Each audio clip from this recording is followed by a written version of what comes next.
ఇదే భోగాపురం ఎయిర్పోర్ట్లో కట్టడానికని రాష్ట్ర ప్రభుత్వం టెండర్లు పిలిచింది.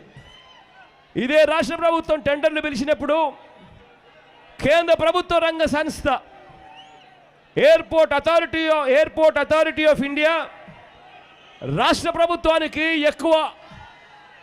ఎక్కువ రెవెన్యూ ఇస్తామని, ఎక్కువ వాటా ఇస్తాము అని ఎయిర్పోర్ట్స్ అథారిటీ ఆఫ్ ఇండియా టెండర్లలో పాలు పంచుకొని వాళ్ళు అత్యధికంగా రాష్ట్రానికి మేలు చేస్తాము అని చెప్పి వాళ్ళు టెండర్లలో కోట్ చేస్తే, ఎయిర్పోర్ట్స్ అథారిటీ ఆఫ్ ఇండియా వాళ్ళకు కన్నా ఎయిర్పోర్ట్ కట్టే కాంట్రాక్ట్ కన్నా ఇస్తే చంద్రబాబు నాయుడు గారికి లంచాలు రావని ఇదే పెద్ద మనిషి చంద్రబాబు నాయుడు గారు ఆ టెండర్ను రద్దు చేసిన పరిస్థితి మనమంతా కూడా చూస్తూ ఉన్నాం.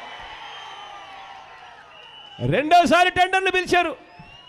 ఆ రెండోసారి టెండర్లు పిలిచిన దాంట్లో మళ్ళీ ఎయిర్పోర్ట్స్ అథారిటీ ఆఫ్ ఇండియా వాళ్ళు మళ్ళీ ఎక్కడ వస్తారేమో అని చెప్పి ఏకంగా ఎయిర్పోర్ట్స్ అథారిటీ వాళ్ళు రాకుండా ఎలిజిబిలిటీ క్రైటీరియాను సైతం మార్చిన ఘనత ఈ చంద్రబాబు నాయుడు గారి దిక్కుమాలిన ప్రభుత్వంలో చూస్తూ ఉన్నాం. ఇవాళ మనం ఈరోజు ఈ ఎయిర్పోర్ట్ పనులను